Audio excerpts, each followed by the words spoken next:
we'll see each other in person. Well, hi there, everybody. For all the folks who have logged in, my name is Brent Stevens. I'm the superintendent.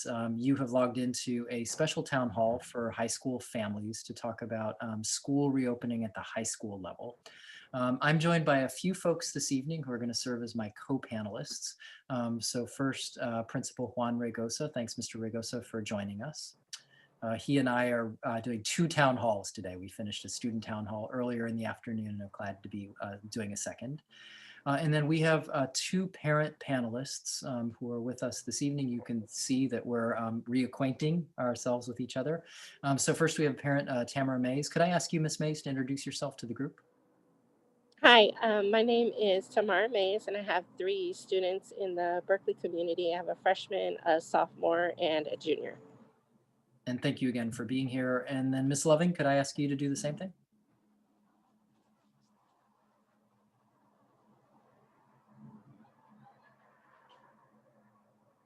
And Sandra, you seem to be frozen right now. We've lost your video, we've lost your audio.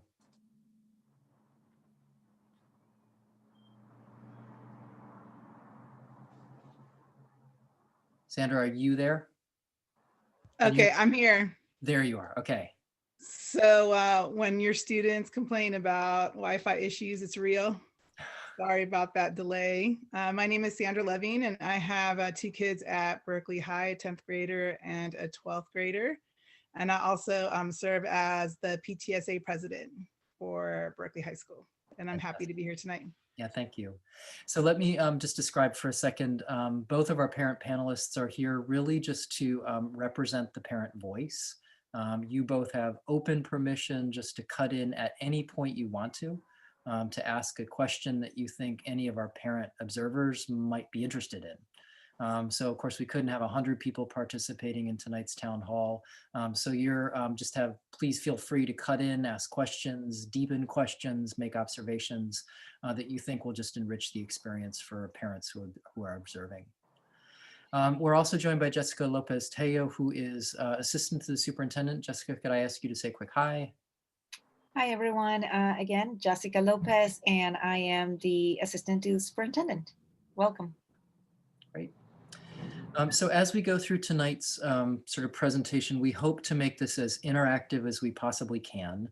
Not only will our parent panelists be asking questions as we go along, folks who are logged in can also use the Q&A function to write in questions over the course of the presentation. Jessica is going to be actively monitoring those questions, and we'll be sure to stop to engage with those written questions. And then we're also going to have a few opportunities to engage in live questions as well.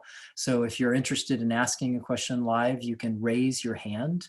And by that, I mean, go to the participants button. You'll see a list of folks sort of there on the right, and then there will be a raise your hand button.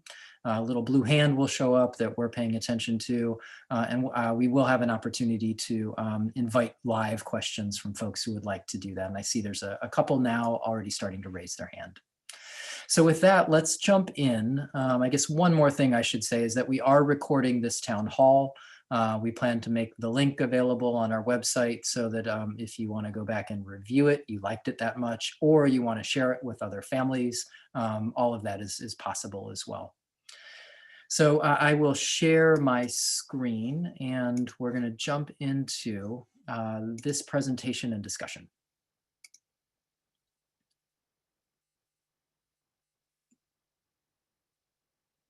There we are. So again, thank you to all of you, our parent panelists, and all to the parents who are logged in as well to take part in this town hall. You just met Ms. Loving and Ms. Mays. And then here's the ground that we're hoping to cover as we spend time together. I'll provide a little bit of background information about decisions that relate to the high school. We better talk a little bit about community health conditions because they are in rough state right now. So we spend a little bit of time talking about what it means to be in the purple tier and its implications for schools. We'll talk a little bit about the timeline for phased reopening and then have a look at some models for a hybrid version of a reopened high school. Talk a little bit about some strengths and weaknesses of a couple different models. And along the way, we're going to stop for questions and discussion. Over the course of the 9 months of this terrible pandemic, we've been trying our best to stick to some core values. They're worth noting here. We really feel like these are community values, not just district values. Of course, everything that we're doing is really through the primary lens of health and safety for all of our students and families and community. We've cared a lot and tried to take action on students' social emotional well-being given the requirement to keep schools closed. We've been working hard at trying to create equitable opportunities for our students to really minimize the impact of the isolation, the technology gaps. As much as we can, we want to provide a quality education and then stay in constant communication and consultation with the families and educators and students who make up the USD. There's a lot of information available on our website that I would encourage you to have a look at. There are a number of plans that will sort of enrich tonight's discussion if you're just interested in more details. On our website is a campus safety plan that's represented over on the left of the screen. I won't review that tonight, but please know that it's there. It's about 25 pages of all of the health and safety protocols that will be in place at the point that we reopen any of our campuses. And very shortly, by next week, we think we'll have a middle and high school version of this campus safety plan that will largely be the same as the elementary plan that's represented here. We also have something that's called a reopening readiness dashboard that is designed to give the community as transparent a look as we can at all of the various preparation items that the district is working to complete. We update that every single Monday, and it's our effort to show the district's work on about 24 different action items related to school reopening. And then finally, we have a relatively new tool that's also available to families on our website. That's called the COVID-19 Case Dashboard. And this is a day-by-day tracking of the COVID-19 cases that we're experiencing here in our district. And I want to talk about this case dashboard for just a moment. In the opening 8 months of the pandemic, so from March all the way to October and into November, Berkeley Unified experienced 4 COVID-19 cases. These are staff members who had COVID-19. Now, none of those staff members contracted COVID-19 at work, but they all are our staff members, and we've had 4 cases. In the last 2 weeks alone, we've had 7 cases. That means 7 additional staff members who have come down with COVID. Again, they're not catching it here at work or on their school location, but it does sort of signal that even here in Berkeley Unified, we're experiencing the impact of this COVID-19 spike, as is the staff who is working in person right now. So our commitment to the community is to communicate on an ongoing basis the cases that are taking place. You can go and look up your own school and see whether or not there have been cases at your particular school. All the data is anonymous. Of course, we can't tell you who contracted COVID-19, but you can get a sense of what's happening in the district and at your child's school. The Board of Education is ultimately responsible for a set of very important decisions about how and when we reopen our schools, but the final authority for that reopening really rests with the county and city health officer. The board has made a few important decisions that are worth talking about quickly. The first thing that they did is to adopt a phased method of reopening. And we opened a set of small cohort student support programs back on November 9th. These are right now operating on 3 elementary school campuses, Malcolm X, Rosa Parks, and Jefferson, supporting very small groups of students who are struggling with distance learning. We also opened our athletic conditioning program back on November 4th, and that is also running on a cohort basis or a bubble group basis, where students are only participating in activities in one group, not moving from group to group. Can I step in and ask a question? Absolutely. Yes, please. So one question that I'm seeing that's being asked is on the dashboard, are student cases tracked on the dashboard also, or is it just staff? It is both students and staff, but we will not be differentiating between students and staff, and that's mainly for to protect anonymity. we're a little Okay. bit worried that folks may use that as an investigation tool and try to figure out who it was. Okay. And then another question. I know you said that conditioning just started, and I think some people are concerned as far as the way things are going right now. Do we think that we're still on track for conditioning, or is that going to be affected? Yeah, that's an excellent question. So right now, we do have permission, even under these purple conditions, to maintain small cohorted programs, including the programs at the elementary schools I just described, and our athletic conditioning program. So the state continues to both encourage and allow these programs, and we're going to continue to operate them. Today, Gavin Newsom actually issued a stay-at-home order and exempted in that stay-at-home order our school programs. So right now, we're going to just stay the course and maintain that programming. And in fact, we'll continue to look to expand that small group support programming. So we do have these target dates for our elementary and pre-K program. January 13th is the target date for trying to reopen our pre-K and grades all the way up to grade 2. January 20th is the target date for grades 3 through 5. And then important to tonight's discussion, the board has not established a target date for middle and high schools. And that's largely because it's a lot more complicated to figure out how to bring back a secondary school with its complicated master schedule compared to an elementary school where kids are already naturally in groups. What this means, so let's jump over and talk a little bit about the health conditions, and then we'll sort of talk about what it all means for schools.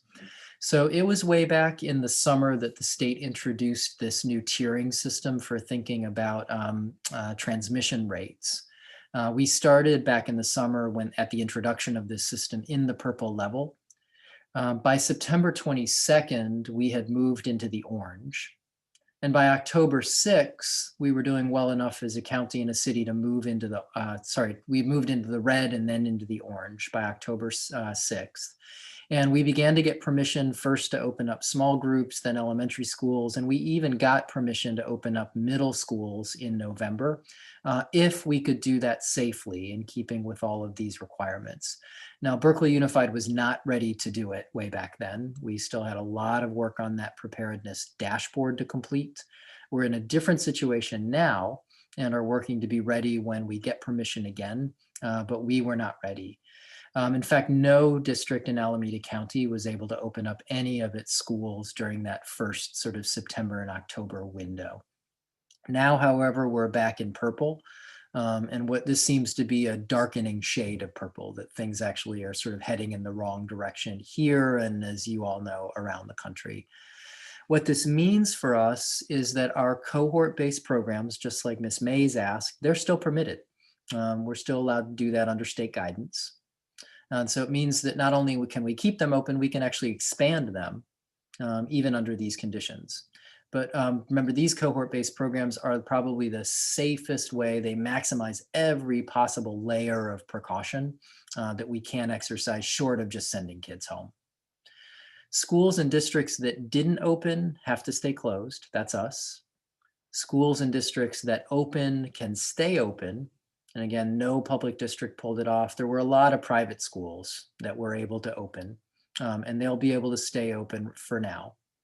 And then essentially what has to happen in order to reopen, let me go back. In order to get to the red, we have to achieve these red level metrics for 2 weeks, and then we're designated red. And then we have to stay at that rate for an additional 2 weeks before schools can reopen. So essentially, we have to achieve red level metrics for a month before we can reopen. So if we go back to those board approved reopening target dates, very likely those dates will have to be amended, because if most health experts are right, December is very likely going to be spent in purple. January may be in purple as well, unfortunately. And then we'll have to do the month achieving those red level metrics before we can open. So I'm not optimistic about the January 13th date, but we're planning as if it's true so that we can be ready in case it is. Looks like we're okay. Just checking in with parent panelists. You're doing okay so far? I have a question. Yeah, Um, please. can we talk or in your presentation, do you plan to talk about um, some of the small learning groups or small cohorts and things other than athletic conditioning that is available to high school students?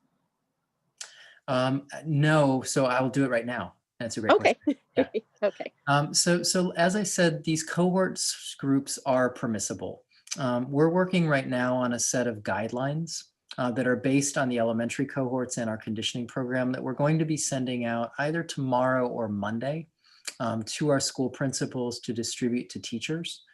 We do know that there are a lot of staff who are interested in starting like afternoon cohort programs, and mainly things like clubs and interest-based activities. So we want to just write down the guidelines. Here are the things you would need to do to be able to open up these programs. And as we get folks stepping forward to say, hey, I'm interested, we'll help them to do that. We would like to see more of these small group experiences taking place on our campuses. So there was a question up here that I actually very curious about. Yeah. Why wasn't Berkeley ready to open when the district hit orange? What was like the reason for the delay, and has the district solved those delays? Yeah, it's a great question. There were actually several reasons that we weren't ready. So on the health and safety front, a number of requirements that were imposed on districts and schools were not satisfied. The single most significant one of those requirements was employee COVID testing. Districts, unfortunately, have to figure it out for themselves. There's no state agency that's doing it for us. There's no county agency. And we were on the open market. We literally had to go out, contact companies, figure out who had capacity to test at the level we needed, and then we have to pay for it ourselves. So we do now have a testing partner. It's a group called Curative.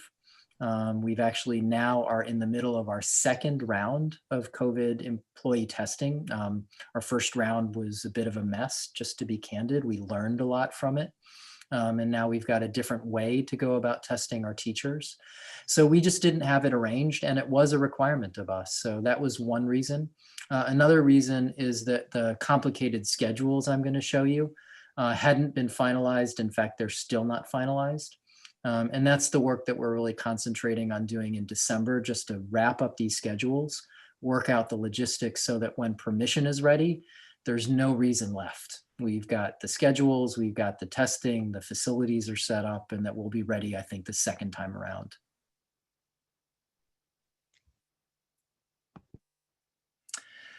So let's see, I am, just to talk a little bit about timing.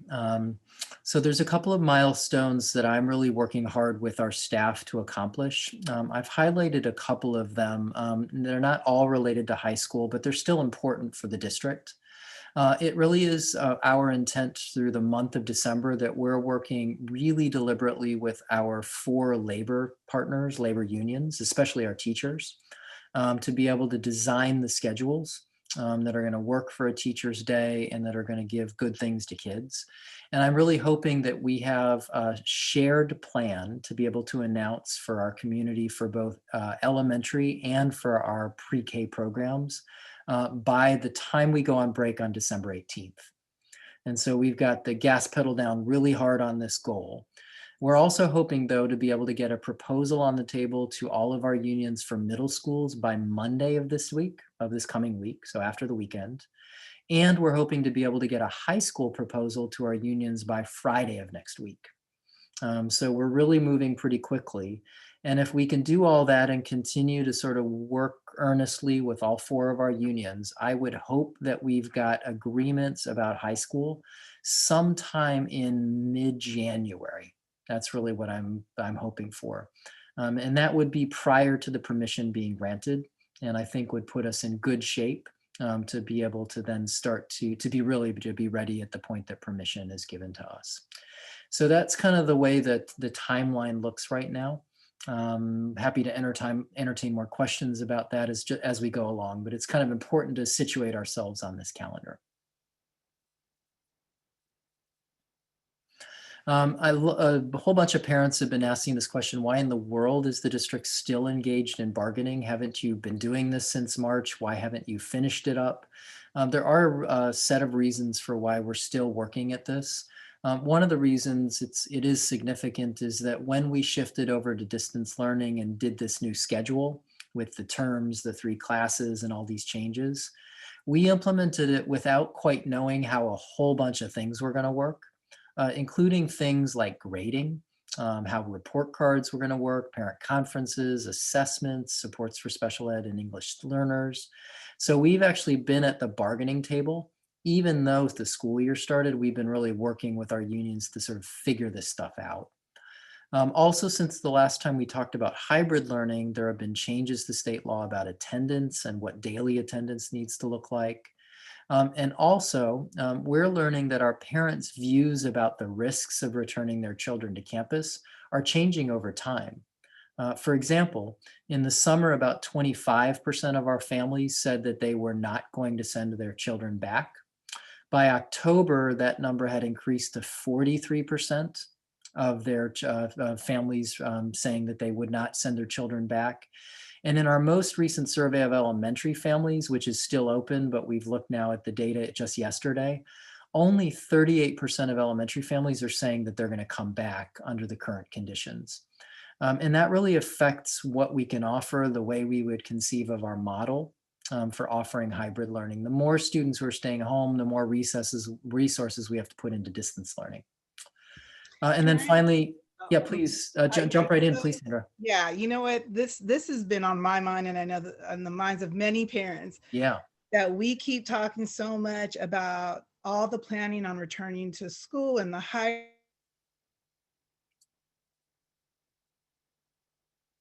Oh, Sandra, I've lost your audio. I can't hear you. I still can't hear you, Sandra. Sorry. Let's try to come back to you in just a second. Hold up. Oh, there you are. You're back. Okay, I'm sorry, you guys. It's okay. Can you guys hear me? Yes. Okay, so I want to know why we're not talking about the loss of learning. The fact that putting more of our energy into getting our kids to learn more, and Principal Regosa, please chime in on this. Like, we are, you know, you just said that the numbers have increased of parents not wanting to, you know, they don't feel comfortable returning to school. So instead of us talking so much about the plan on returning and then something happens and then we can't return, what about talking more about the loss of learning that so many of our students are going through? And Sandra, by that, are you kind of saying what about just working on making distance learning better? Yes. That's sort of at the right question. Okay. Yeah. Yeah, it's well, it's on the table, to be honest. You know, from my perspective, what we're trying to do is really balance the needs of all families. And so you'll see when we get into the schedules I'm about to share, how we're thinking about that balance and some of the trade-offs we have to make. You know, our teachers can only work so many hours in a day. And that's really, at the end of the day, we can only ask so much of them, and they can't do 2 full-time jobs. And so we do have to figure out how are we going to spend their precious hours each day and on what activity. And so why don't we, if we can, let's return to that when we get to the schedules. And I think you're going to really see how these schedules either support your notion of better distance learning or maybe even take away from it. Mr. Regosa, how did I do on that response? Yeah, that's fine. Okay. So I'm going to keep going. There's a couple of other things that I'm going to put out there in public that are on our minds and that kind of, you know, they're important details to think about. We do have, you know, a number of our own teachers who have underlying health conditions. You know, our teachers are just like everybody else. We have come up with a process in which our employees can request from human resources that they be considered for an accommodation to work at home, essentially, to continue distance learning. We've had 90 of our classroom teachers at this point request a meeting with human resources so that they can be accommodated to work at home. 90 teachers is the equivalent of about 4 of our elementary schools, 4 of our 11. Now that 90 is spread across all of our levels, but it's a pretty significant number. It's about 90 out of our roughly 550 classroom teachers. So it's a good number. One of the things we have to figure out when we design our model is how we're going to cover for them. As more students come on campus and we don't have these teachers, that creates a problem for us. One of the things we've learned in our cohort program at the elementary schools is that we're really struggling to get substitute teachers. Our substitute teachers are willing to be subs online. Right now, they're really not stepping forward, given the risks, to be substitutes in person. So I mention it as a problem that I have, and yet it sort of, it figures into the model that we ultimately select. So again, we're collecting feedback through this town hall. We are going to be making a transcript of the question and answers that are being written right now. We'll respond to them, but we're also collecting them. We are going to be checking in with folks to see who's got their raised hand, and I'm about to do that in just a second. And then please know that we'll be following up this town hall with an email. In that email, you'll get a link to the slide deck. You're going to have a link to this to the town hall, which will be on the website. And then there will also be a survey. In that survey, we're going to ask you to respond to the models that we're presenting, give us your view of what works or what doesn't, make suggestions about how they could be better. And we're going to be using that survey information as we're working with our teachers union and other unions to try and come up with the best possible solution to all of the various demands that we're trying to meet. So please be on the lookout for that email and for that survey. So Jessica, before we jump into the schedules, I'm going to propose that we check in on the blue hands and take a couple live questions from folks who are listening in right now. Okay, the first person on our list is Ruth Crow. And you should be able to speak. Hi there. Hi, Ms. Crow. Good evening to you. Hi. Thank you for taking my question, and also thank you for all that you're doing in the district and all of the amazing parents. I feel like my question or my comment is going to come a little bit in advance of what you're probably going to get to. That's okay. I was part of, I listened into the town hall for middle school.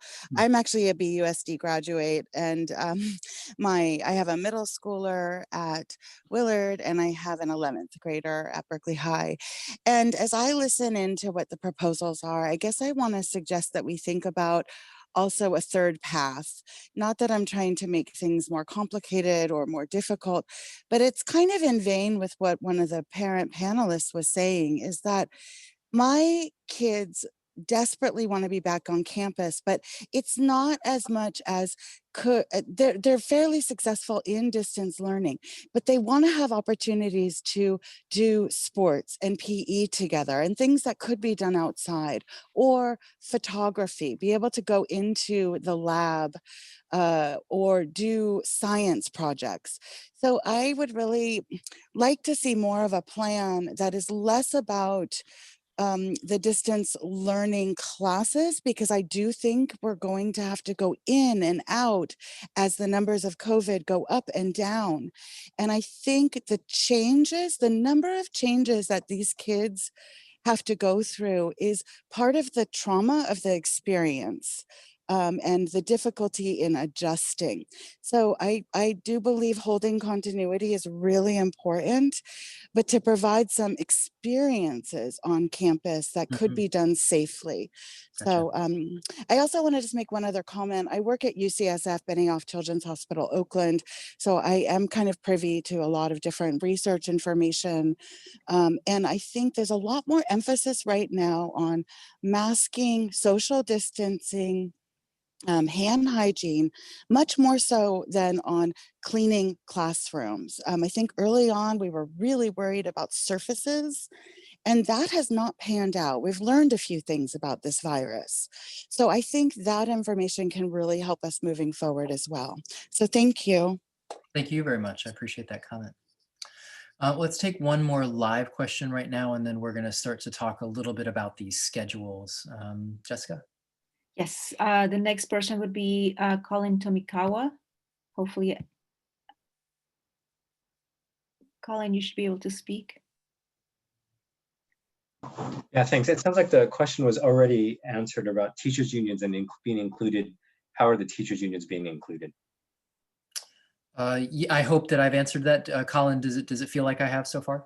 Yes. Okay, Yes, that's appreciate that. perfect. Let's do one more. That was relatively quick. Should we go to Diane?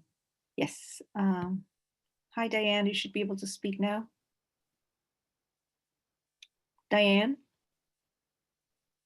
Yes, can you hear me? Yes, we can. Good evening. Okay, good evening. My question was in regards to, it's kind of been covered, but not so much.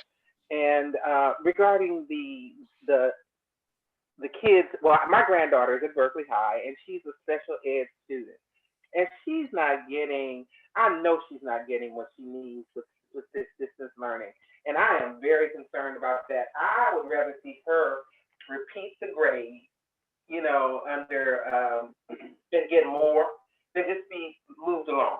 And so I was wondering, are there any considerations being given to that, or will that be a parental choice? If the kid is going to be 18 or maybe 19 in the 12th grade, is that problematic? I mean, it's not their fault that this virus broke out, but I just want to be able to make sure that she gets as much as she can. Yeah. That's a great comment. I appreciate you raising it. No, there hasn't been any discussion about sort of making retention or keeping kids back a grade, provided that students are passing their classes. We are having conversations, however, about supplemental services for students who are in special ed and get those services. We're right now planning for an expanded summer program, especially for students who have IEPs. What I would encourage you to do, most importantly, is to be in touch with your child's special education teacher, to be voicing those concerns, to be asking about options, and then for that teacher to be in touch with his or her supervisor, to also be asking about options available to students. That, I think, is probably the single most important thing to do, is just to be expressing your desire to explore options with your child's special ed teachers. What I'm going to propose to do is move ahead a little bit, talk about some of these models. I see a number of folks who have their hands up, and we will have more time for live questions, so please just stay tuned. So next, what I'm hoping to share is just a couple minutes on some key assumptions that we're making about the desires of our Berkeley community. We name these really explicitly because the way we think we understand the community's interests is ultimately what drives us to select a model and to invest our time in trying to perfect that model. So I'll talk a bit about our planning assumptions, what we think we're hearing from the community. We'll pause and talk about those planning assumptions. These planning assumptions will be part of the survey, and we'll ask you to give your view. Do we have it right, that we're working on the right things for your family? And then we're going to talk about some models for hybrid learning at the high school level. So there are 6 of these planning assumptions. Again, these will show up on the survey that we send out very shortly. The first of these planning assumptions is based on the survey data that we've been collecting over time. This particular one references the elementary survey data. I'll read it out loud. Number 1, in the most recent survey of elementary families with about 2,500 responses, 43% of families indicated that they would choose at this point to remain in distance learning.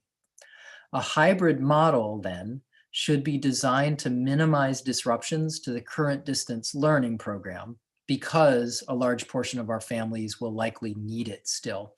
And I mentioned to you just a little while ago, in fact, it's now grown, and it's now 58% of our families are expressing a desire to stay at home at this point in the pandemic. Can I interrupt really quick? Yes, please. Because this survey is on elementary school families, and we're high school. Yeah, so this So very how question restrictive so this question is going out to high school families. Okay. When we send out the survey in the next couple of days. And so that will have high school, middle school, elementary school data on this very question. Okay. So we kind of use it as an assumption, recognizing that there could be some variation. Yeah, because I think you'll get a different, it will look very different if it's just high school. Do you have, Sandra, do you have a guess which way it's going to go?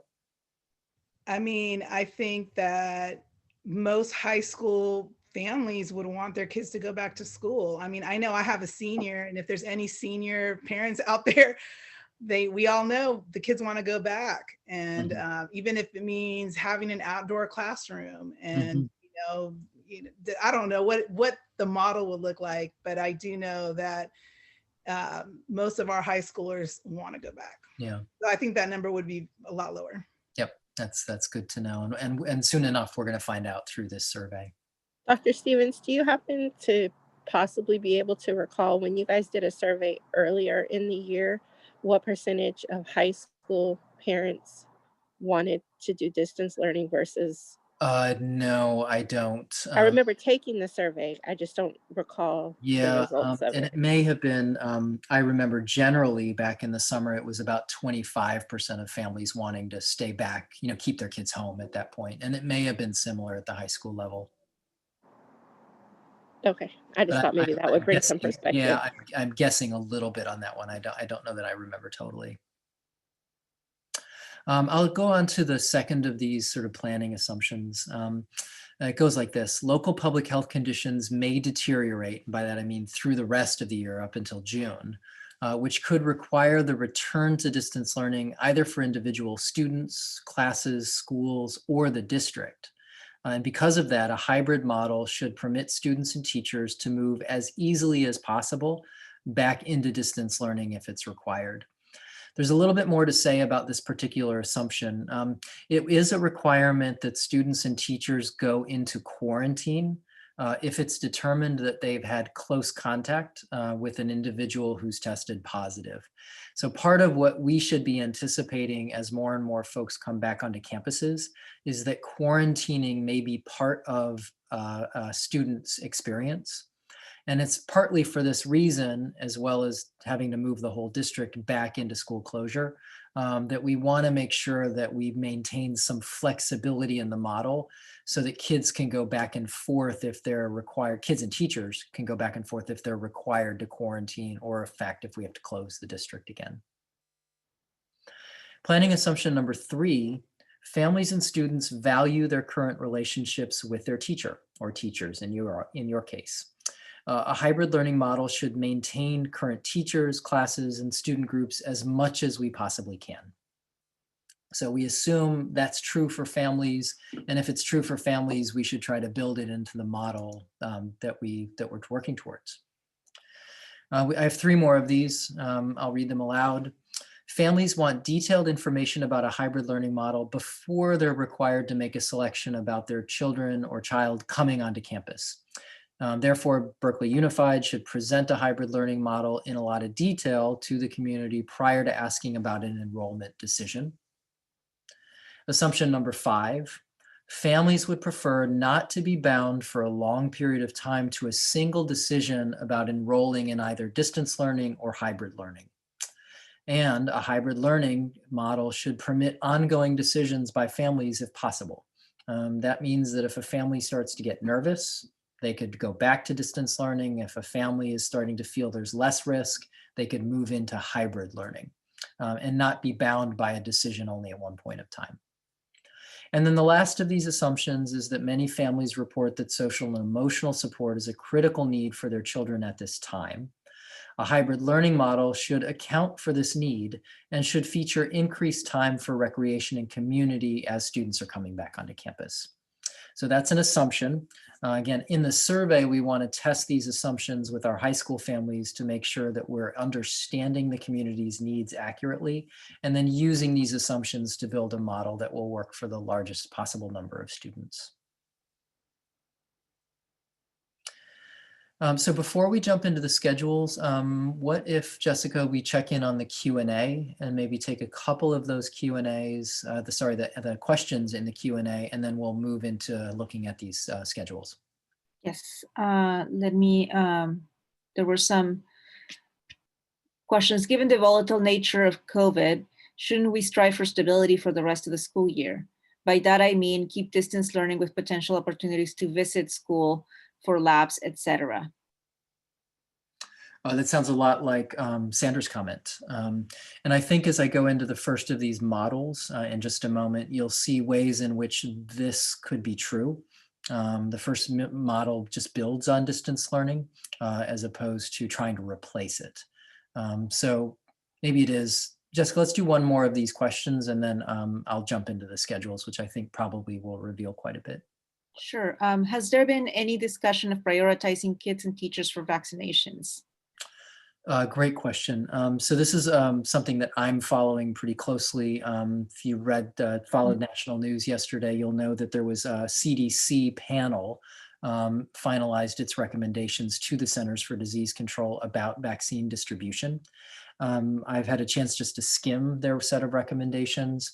What they're saying is that the first group that should receive vaccines are our frontline health workers. Second group should be those most at medical risk from COVID-19, including seniors. And then the third group for prioritization would be essential workers. And educators are a part of that essential worker category. California's current distribution plan is on its website. I had a chance to review that yesterday as well. It's very similar to the CDC recommendations. It lists educators as essential workers, but doesn't prioritize them in front of other essential workers and doesn't put educators in front of healthcare workers or in front of seniors. And right now, there's no mention in any of these recommendations for vaccine distribution about students. So right now, the state and federal government is just silent on this question about students being a priority. So I'm going to move ahead right now into these models, take a moment to describe the models, and then we'll continue to stay engaged in some dialogue. So there's two models I'm going to share with you. The first of these models doesn't have a really great name, but it's pretty descriptive. We're calling it distance learning in the morning, optional in-person learning in the afternoon. In this particular model, the morning would consist of distance learning, so students logging onto their computer just like it is. We would, however, move all the distance learning so that it fits before lunchtime. So there'd be fewer breaks, maybe slightly shorter classes, but it all fits before lunch. In this model, then, students would be eating lunch, transitioning to the school campus, going through a screening process, and then in either an A group or a B group, they would come onto campus for the afternoon. By A group and B group, I mean that we have to split our students in half in order to maintain social distancing in our classrooms and around our campus. So the A group would get Monday and Tuesday in the afternoon for in-person activities. After school programs at the middle school or at the high school could also be operating, again, in small group configurations. But the idea here is to leave distance learning intact and then build on it with an afternoon in-person program. There are a few other districts that are playing around with this. Here is a sample schedule from a neighbor district, Mount Diablo. You can see the way they've laid it out, super similar. Distance learning in the morning, here in the green, followed by lunch and a transition time. And then students in group A and group B would come to campus for in-person learning, while the B group, so if A is on campus, B stays home, and they're working on their asynchronous assignments during that time. Here's a somewhat more complicated version of exactly the same schedule. This is actually built off our current BUSD middle school schedule, but it applies to Berkeley High School. In this particular model, you can see the online classes. In our case, it'd be period 1, 3, and 5. And that's just repeated for all 4 days. And then there's the transition time.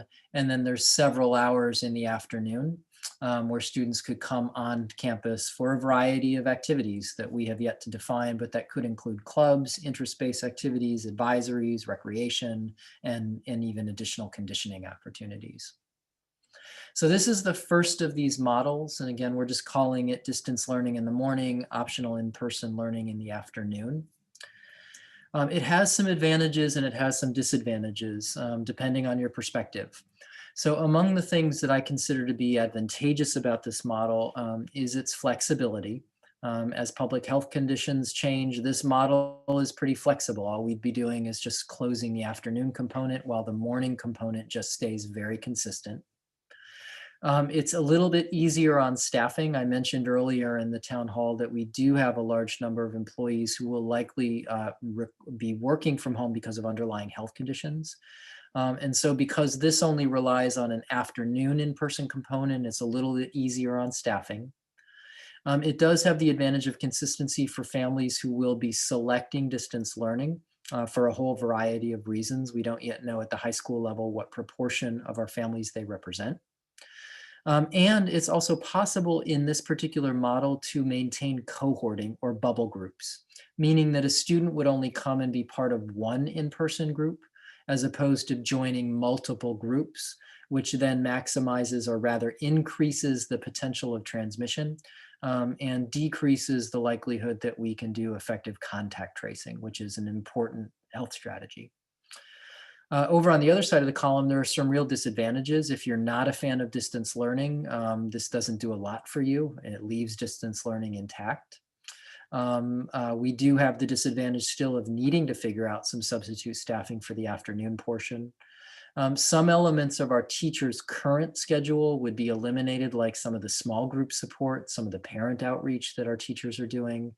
And then we recognize that midday transportation is not ideal and may provide may create a real challenge for some families and students to try and get across town or even come into Berkeley at the midway point of the day. And then no doubt you will be seeing other disadvantages as well to this particular model. Let me share a little bit about another model. Can I actually comment? Yeah, please do. Yes, okay. Thanks for jumping in. So yeah, so a lot of stuff is happening on the Q&As, and I just wanted to ask you on their behalf. Yeah, thank you very much. So for the first model, there still is a lot of time, like missing learning time. And can you address that? Like how kids are gonna, like how do we make up for the hours that they're losing? Yeah. In transition? Yeah, this is one of the just difficult sort of realities that I think we're just forced to accept about all of this is that, you know, in all of these models, what we're facing is about 50% of the instructional time that students would have under normal circumstances. That's true of our current distance learning program. It improves a little bit with this hybrid program for the students who are coming on campus, but it's very difficult to create the 100% model. Where all students are getting the entirety of their, you know, their roughly 30 hours of instruction per week. So what we've done internally is to think about reordering our curriculum, focusing on essential standards, really aligning to the tests if your student is taking SAT, ACT, or IB, to making sure that that content is covered. AP teachers are also trying to do the same thing. That's been one strategy. The other strategy is that we've been really working to identify partners who can maximize either tutoring opportunities or summer learning opportunities as well. But Sandra, there's been no way around for us the fact that this does represent a diminished number of instructional hours per week through this pandemic. Can you also address like how the terms, like how would this look like as far as like, are you guys keeping the terms the way that they are? Yeah, Mr. Ragosa, could I turn that one over to you? I know I'm being a little bit of a hog here with airtime. How do you anticipate the terms playing out? Yeah, I mean, you know, my understanding is that the board approved these 8 terms, and we're just wrapping up term 4 with finals in about 2 weeks, and we start term 5 on June 4th, I believe. And so, you know, this hybrid learning would shift with that too. The terms would stay in place unless there's a change at the board level, which I'm not sure of. I don't anticipate that happening. But then, of course, with any kind of restart like this or bringing students back, my hope would be that it would begin at the start of a term, right? I think already kids are being disrupted so much that it's hard to say any given day or any given week where all of our classes are in learning and instruction and in assessments. So if we just randomly choose a day to start bringing kids back, we know that that's going to come about with some trial and error. and we might disrupt the instruction that's going on in that class. So we know those start times for each of those terms, and we're keeping that in mind as we think about our reopening structure. And so because it is a hybrid program, you're giving us parents the option to do it or not do it, correct? This would be true. Yeah, we are Okay. supposing that families would be making a choice based on Okay. their assessment of the risk or their health needs. Yeah. Right. And so then what would happen, like if we did adopt a model like this? So if I choose to keep my kids at home, they would only go to school in the morning? That's correct. In this model, if you're choosing a distance learning only approach, then essentially the experience would be the same as the one you're experiencing now, except that the classes are all compacted into the morning before lunchtime as opposed to having one after lunch. So we face the same problem, less hours of instruction. That's correct. Yeah. You know, we have been, there are conversations taking place among teachers and administrators about whether or not the afternoon time could both support in-person learning and some additional distance learning. I'm reluctant to commit that that's possible. We're trying to be sensitive to what we're hearing from teachers. You know, some of our teachers are really excited to think about broadcasting their instruction from their classrooms. And then we're starting to hear reports from other places in the country that are trying it, that teachers are finding it completely overwhelming, that it's really trying to do two jobs at once. So this, just trying to keep in mind that sort of balance that we can't expect teachers to do two jobs. And we have to create a model that will be sustainable for them, given that, you know, all indications are we have another 6 months of this to go before the summertime. There have been a couple questions about Yep. addressing independent studies. There are several parents on in the participant list that are independent studies parents, and they'd like for you to address that if you can. Yeah, independent studies is, I think, it's different from this. You know, independent studies is just much, much smaller. As I read all of the current health guidance, I think independent studies can be moving ahead at a different time frame than the one that we would adopt for Berkeley High School. It's just smaller. The interactions in person tend to be small group anyways. All of my visits to Berkeley Independent School have, you know, really shown that it's not that many kids on that tiny campus.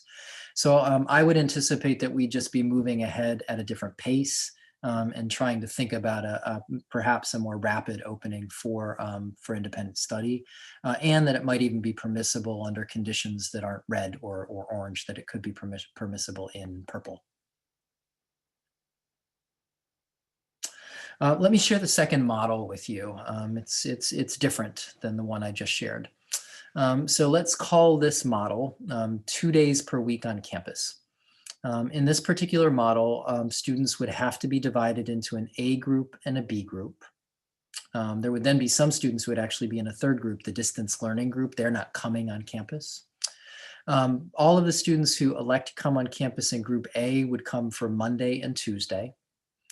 Students who are coming in group B would come on Thursday and Friday. Wednesday would remain as it is. And in this particular model, after school programming could continue for students who are on campus that day. So that's the sort of clubs, enrichment activities. In this model, we would perhaps be able to do some live streaming.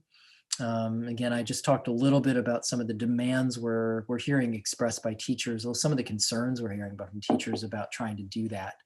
The idea here, though, is that we would likely expand the length of each period. This is just a sample. In this particular sample, you can see these periods are expanded out to an hour and a half each. Students would do their 3 periods per day. Again, this is our middle school model, but it's almost the same for high school. In this particular model, A group is in class. They go to 3 different groups per day for 2 days per week. Then the B group comes in. They go to 3 different classes per day. In this model, we would try to support students synchronously from the classroom. If we weren't able to do that sort of broadcasting or live streaming from the classroom, this could wind up producing a lot of independent work for students. But the idea here is that we would attempt to sort of do both things at once and give everybody 2 full days.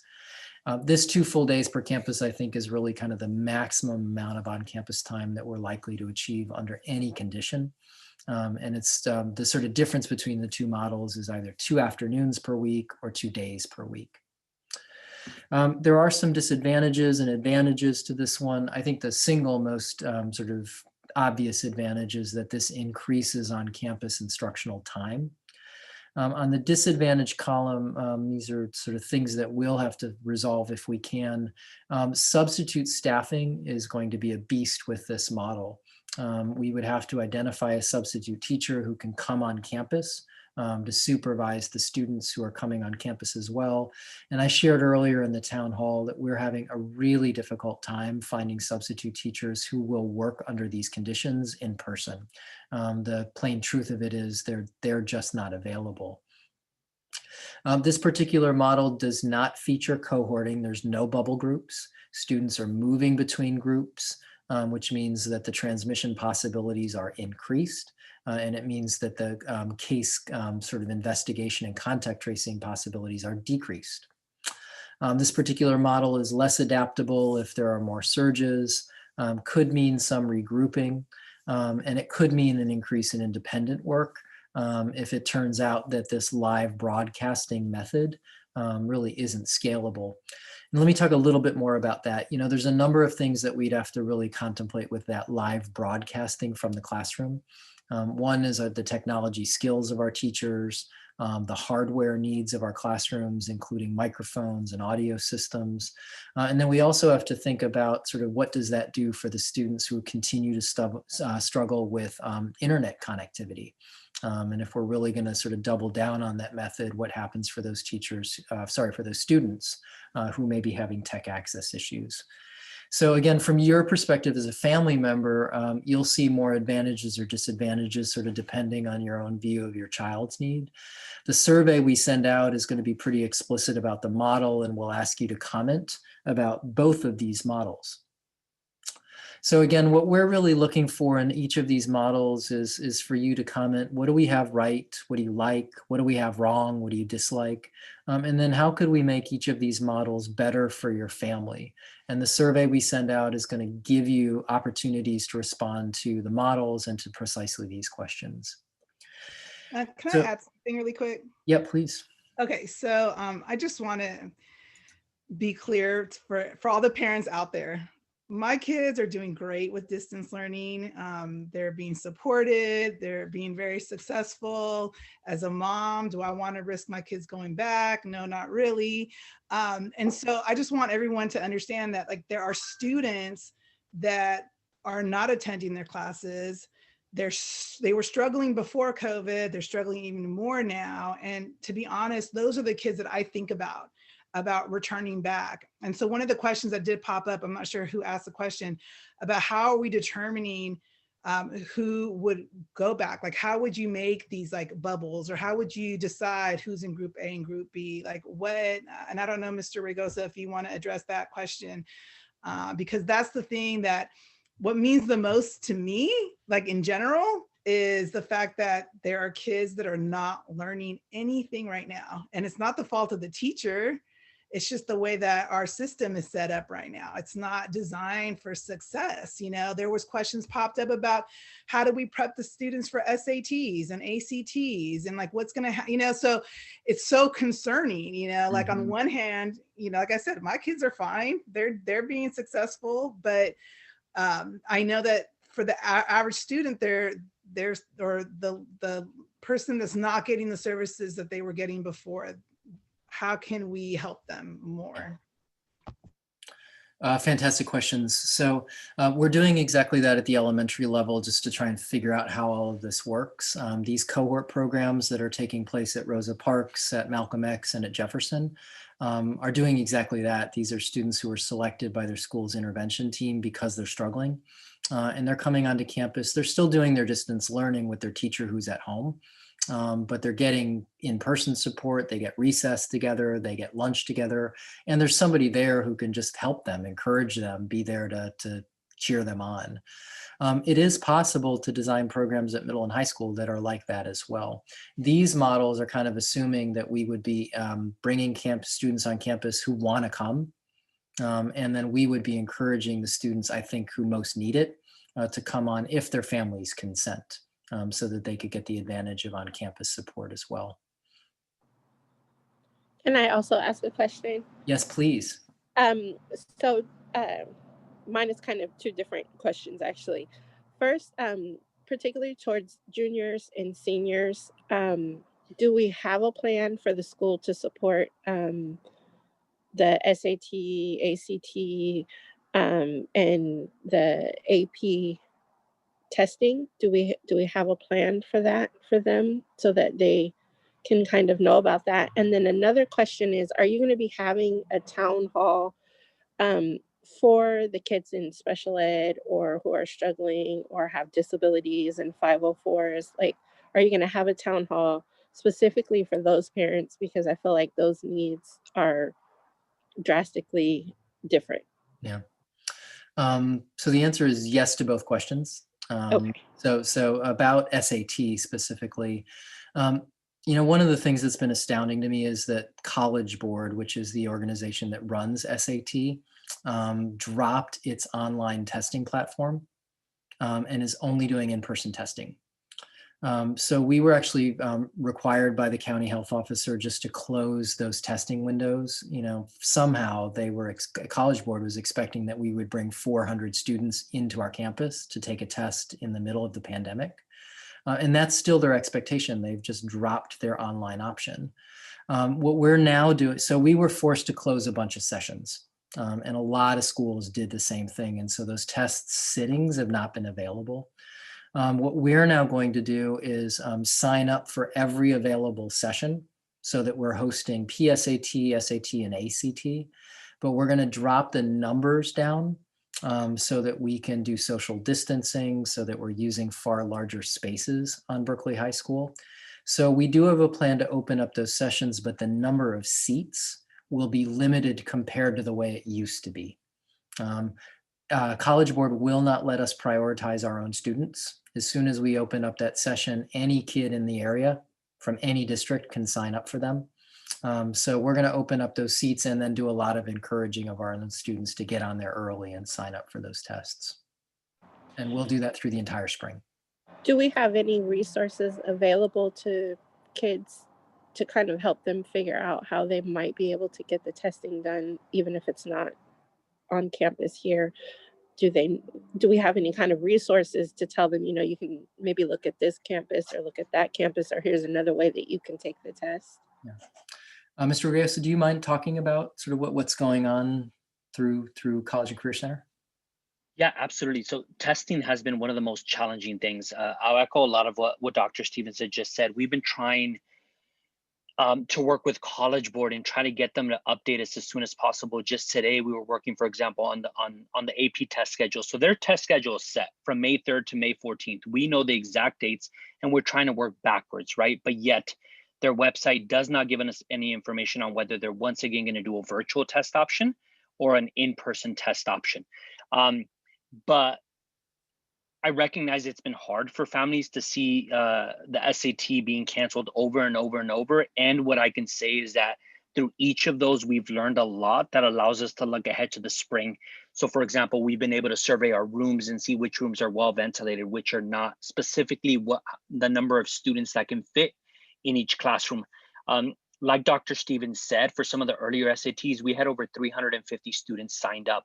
And we just did not have the capacity or the facilities, the proctors, the safety protocols in place to make that happen. So looking ahead, for example, the next possible test that we can give is the PSAT to juniors in January. That messaging is going to be going out to the families in the next week or two, but we're dropping the number of students drastically. And we're going to be messaging to our families so they know exactly when the window is going to open to register.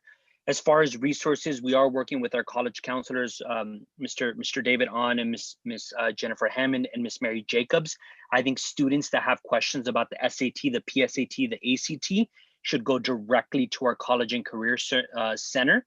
We're also trying to work with partnerships. We have at Cal Berkeley that offer free tutoring services because they can be very expensive through programs like Princeton Review or like Kaplan. So we're trying to set up virtual tutorial options through partnerships at Cal as much as they're available. But I would say the College and Career Center is ready to support students. they're busy right now as the UC application deadline got extended, right? But then their attention turns to continuing to support students with standardized tests. Jessica, what if we jump over to live questions? And I know that it is 7:05. Is everybody okay to do another 10 minutes, and we'll look to wrap up at 7:15? Okay. Jessica, can we jump over to the participant list, and we'll just check in with a few families who have their hands up? Yes. Karen is the next person. Karen, you should be able to talk now. Hi, thank you for allowing questions. So I just thought it was really interesting. I listened to Grand Rounds at UCSF today, specifically Professor Emily Oster from she's a professor of economics at Brown University.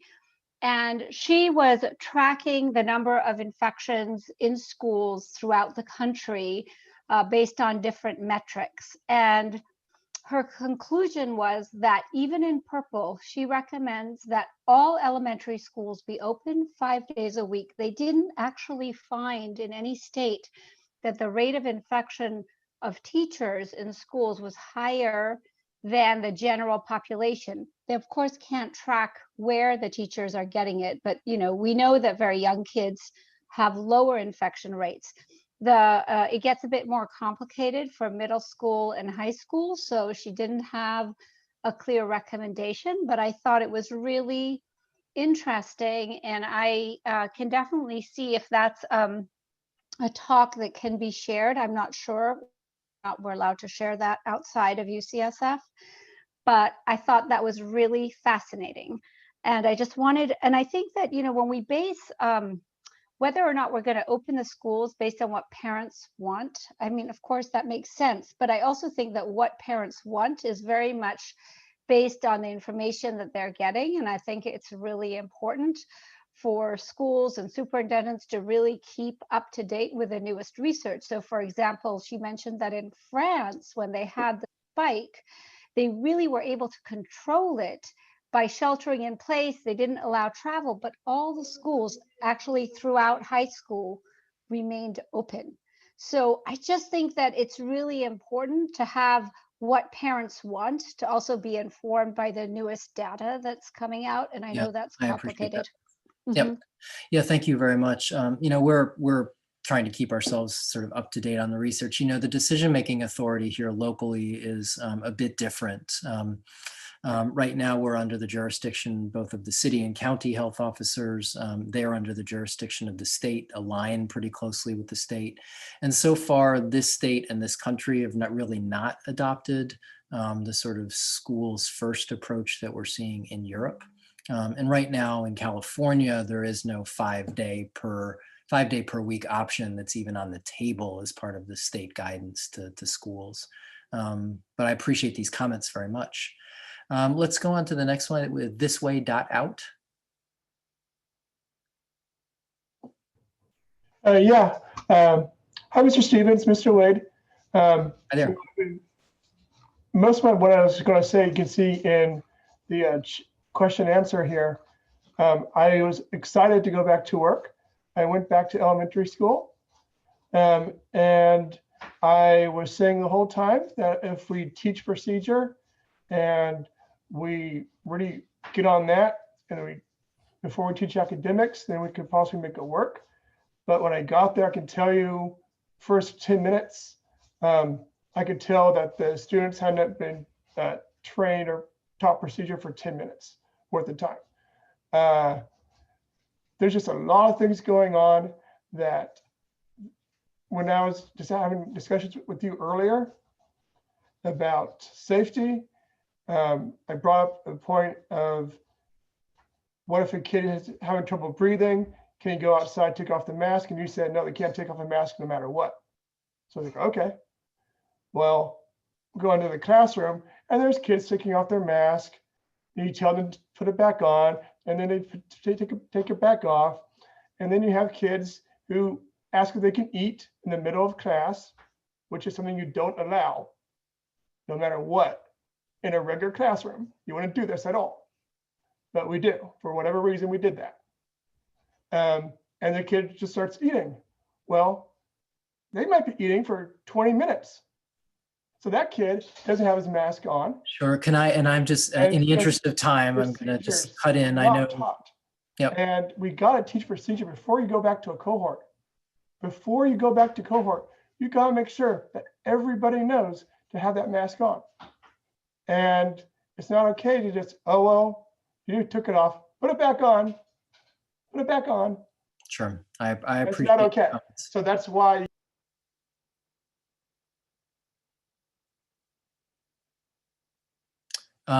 Jessica, thanks. Little bit of explanation. I think that that's one of our teachers at our cohort program. And I actually appreciate the comments that this has been, you know, as much as we're all talking about models, these safety practices have to be implemented with fidelity. They're hard with young kids. And I think that that's really the sort of point that the speaker is making, is that it's one thing to talk about it. It's another thing to pull it off in a way that feels safe to all the adults who are working. I'm going to check in with parents. Something really quick. Yeah, of course you can. So Daniel put in the Q&A about at the next town hall, if we can invite City of Berkeley Health and the BUSD unions rep, since they're the key players on what we're going to be doing next. Is that a possibility? That's a possibility, sure. Yeah, because I think that a lot of, you know, like my whole thing from the beginning was, you know, I want our kids learning wherever, whether it's at school or at distance learning. And I feel like we're kind of limited if our health people are telling us there's no way of going back, then basically we all just wasted an hour of our time because we can't go back. So I would really love to see that happen. I appreciate that. Yeah, and we can definitely offer them the opportunity to come. And then the only other thing that I had, well, not my last question for the night is, since I do have a senior, are there plans being made for graduation? Let's talk about graduation. So I don't have a crystal ball. If I had to guess, you know, what I am hearing, this actually comes from one of the county health officers who I had a chance to listen to just this week, who's talking about what he described as the trickle of vaccines that we'll be experiencing in our community for the next 6 months. His advice to school superintendents was not to count on having any discernible impact of vaccines in your community through June. And that it really might be the rest of 2021 all the way to the end of the year before we start to see some of the cumulative impacts of large-scale vaccinations. Though he didn't respond to the question about graduation, what I think he's getting at is don't count on large gatherings. And I think that that's probably the most prudent thing to say right now, is that we shouldn't be counting on any kind of in-person graduation ceremonies. And I think we should all be prepping ourselves for the disappointment of some kind of virtual ceremony. I hate to be the one to say it, but I just don't see right now that it will be in the cards for us to have large gatherings. Ms. Mays, let me check in with you. Any sort of closing thoughts? And then I'm going to propose that we wrap up our town hall. I think just from the questions that I read and some of the parents that I've had a pleasure to be texting with during this, Yeah. Maybe can we just really make very clear when you guys get the cohorts and the small learning groups and the opportunities for the kids to meet, whether it's the training, the conditioning, academic support, however the kids are going to have an opportunity to be on campus and meet. Let's make those clear and those options available to parents as soon as possible. For the juniors and the seniors, any resources that we can get as far as testing. And then for the special ed and students that are struggling, maybe the resources that are available to help them, let's broadcast that. I had the opportunity to talk to one of your staff members to learn about all the different opportunities, like how Berkeley Unified is helping with housing insecurity, food insecurity, giving loaning out the Wi-Fi. You know, I think maybe just making those resources really broadcast to families, because there may be more support out there that families just aren't aware of. That would be all that I would have. Thank you for that. So we're at almost 20 after 7. We're going to start to wrap this up. So first, I owe big thanks to Sandra Loving and Tamara Hayes. Thank you so much for being here this evening. Your questions were great. Your presence was really appreciated. So thank you. Next, to all of our parents, really appreciate that you joined in this evening. We are keeping track of these Q&A. We'll be creating a transcript that we'll have for ourselves to understand the perspectives of everybody who joined. And then please look out shortly for an email that will include links to these resources and a link to a survey that we really hope that you and other high school families will take, so that we feel as well informed as we can about the final direction that we take with a hybrid learning model for the high school. And then last, to my colleagues, Juan Regosa, the interim principal of the high school, and Jessica, thank you both very much for yet another evening out. Really appreciate it. And with that, we're going to say good night and thank you very much to everybody. Bye-bye.